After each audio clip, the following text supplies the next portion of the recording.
Hi, AP Psych friends. Welcome to another edition of Psychology from My Kitchen. I'm Mrs. Sarah Ryan, still sick with shingles. However, we are moving on to Unit 11 in AP Psychology, and we are talking about personality. So, personality is a kind of unit that breaks down into two camps. We have kind of the historical perspective of personality, and then we have more of a contemporary perspective on personality.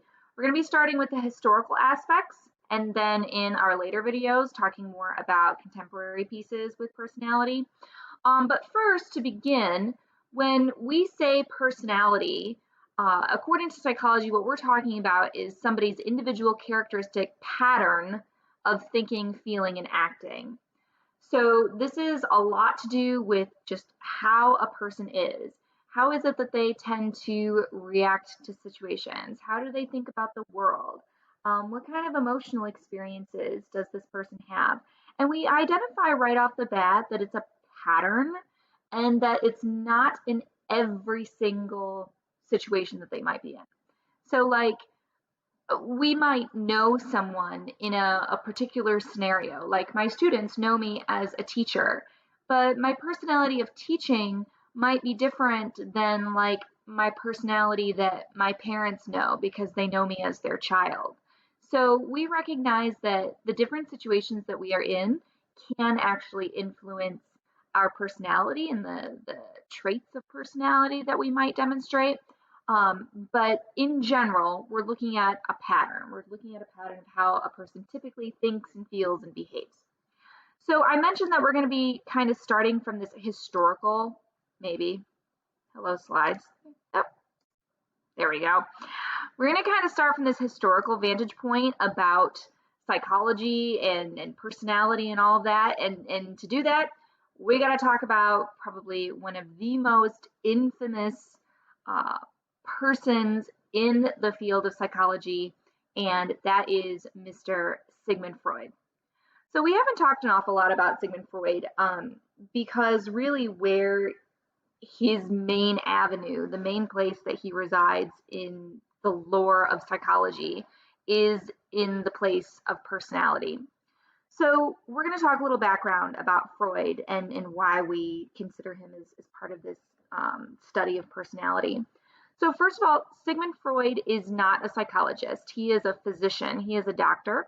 He is based in Vienna, Austria, at the beginnings of psychology, and we're talking late 1800s, early 1900s. So as a doctor, he really caters towards the wealthy, upper middle class kind of clientele of Vienna, Austria, at a time when, especially amongst women, when you had a lot of money and you didn't really have any kind of job or ability to work outside of the home, sometimes we make a whole lot of drama for ourselves that isn't really real. And so, what he was seeing in his private practice was a series of generally female clients who were coming to him with all these different kinds of nervous disorders, that they were anxious and they had stress, and that he couldn't find any kind of physiological reason for it. And because he couldn't find a physiological run, he determined that it had to do something with their mind, which, that's not entirely inaccurate. However, based off of these clients who were coming into his practice, he is actually going to develop his theory of psychoanalysis. And psychoanalysis is the first comprehensive theory of personality that was ever published. And so, where Freud gets tied with psychology is that he's the first person to come out and say, like, this is why people are the way that they are. And he's referring to this as psychoanalysis. And his argument is twofold. One, that your behavior is largely driven by childhood sexual experiences that you typically do not remember, as well as unconscious drives and motives, and that this is who you are and why you are. It's things that happened in your past that you might not even remember. Which, okay, interesting, right? Um, Part of Freud's problem is that he doesn't really have any kind of evidence to back any of this up, but his theory of psychoanalysis is incredibly popular.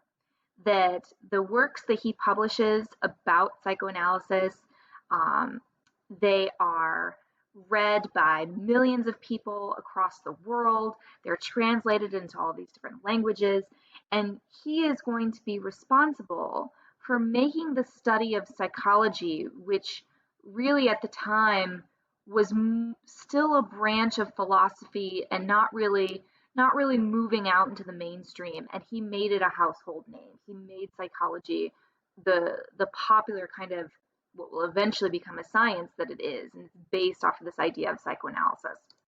So part one of psychoanalysis is that Freud believed that the mind was like an iceberg. Although, hold on a second, did I skip? No, I didn't skip. Okay. The mind is like an iceberg. So your mind is like an iceberg because a large part of what you have ever experienced before, that is part of your unconscious mind. So it's something that happened to you, but you can't remember it anymore. But the memory of it still lingers somewhere deep in the recesses of your mind. So like the base of the iceberg. And there is some truth to that. There's a whole lot of stuff that you've experienced in your life that you don't, have any kind of recollection of happening. All that little minutia that, doesn't really matter. It still happened to you. And so Freud is going to say, well, those are the parts of the unconscious mind. And that the conscious mind is the tip of the iceberg. And, it's really just this small part of you. And then he also identified what was called the preconscious, which was kind of like right at the water level of the iceberg, where there are things that you don't really remember very well, but if someone were to trigger that memory, it would be something that you could bring to the forefront.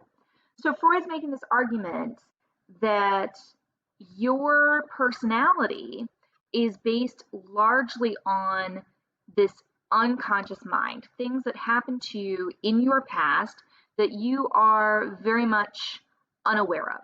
Okay, that it's something that's deep in your mind that you don't even think about. Now, Freud very famously is going to develop his theory of psychoanalysis using his technique of psychoanalysis. So, in this technique, what he started off with was actually hypnosis, that he hypnotized his patients in order to glean information about, their past. But he found that really wasn't very successful. And so he developed a new way of trying to implore the mind. And this is actually an image of Freud's chaise lounge in his office in Vienna. And so very famously, when people think about psychologists, they often think of a client who's like laying down on a couch. That's exactly where this came from. This is what Freud would do. And so when they laid down, Freud would be in this chair behind them. He was out of their line of sight. And he got them to use something that he called free association, where the person was supposed to relax and they were supposed to say everything that came to their mind. Now, how successful this really is, that's obviously debatable. But based off of these ramblings of hours and hours spent with these clients, that's where he's coming up with this idea that of psychoanalysis, that your personality comes from the unconscious mind. So he is going to state that your personality, part of your personality, is going to arrive from a conflict that's going on in your unconscious mind. And the conflict is between what's referred to as the id, the ego, and the superego. So one of the things to really note about Freud is that today in modern circles, we don't really believe a whole lot about Freud and his theories. And one of the big reasons, of course, is that he didn't utilize any kind of scientific technique to find them out. That this was all just based off of his own observations that were pretty limited, pretty skewed, that kind of a thing. But where Freud, why we still talk about him, why we still even learn this stuff, is that because he made psychology popular, a lot of his vernacular, a lot of the words and things like that that he established, that is still prevalent today. Like some of the jokes and things like that that you see in sitcoms, like it's still based in Freud. And one of those is actually the id, the ego, and the superego. So this unconscious mind that you have is having a conflict, and the conflict is between your biological sense of self and the pleasure that you want to get out of the world and this internalized set of ideals about what the world wants from you. And so, one of the easiest ways to think about this is with my two characters, Homer Simpson and Kronk, down here at the bottom of my screen, with the very famous devil and angel sitting on your shoulder. And the devil sitting on your shoulder would be characterized as the id. And it's not always telling you exactly what's the wrong thing to do, but it's telling you what would be like the pleasurable thing to do, the thing that you want to do, the thing that um, would make you happy per se. And then the angel sitting on your shoulder, telling you the thing that you should be doing, like society, that's your superego. And then in the middle is the head, and that's actually your ego. Your ego is another word for yourself. And that's why if you ever hear jokes about, somebody having a really big ego, we're often talking about their head, like their head is really big. They think they're really full of themselves. That's where that kind of terminology comes from too.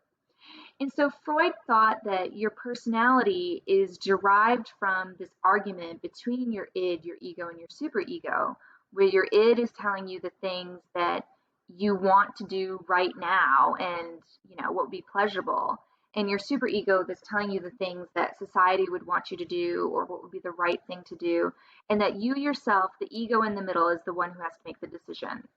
And so he believed that some personalities, they always give in to their id, and other personalities are always giving in to their superego, and that some people are really, really indecisive, and it's because they're going back and forth between this argument of their id, ego, and superego.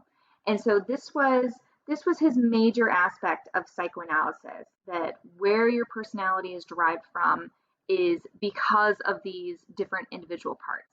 Now, we're going to stop here for today. In our next video, we're continuing to talk about Freud and psychoanalysis, but the other aspect where he thought your personality came from. So until then, thanks for joining me. I hope you all have a great day.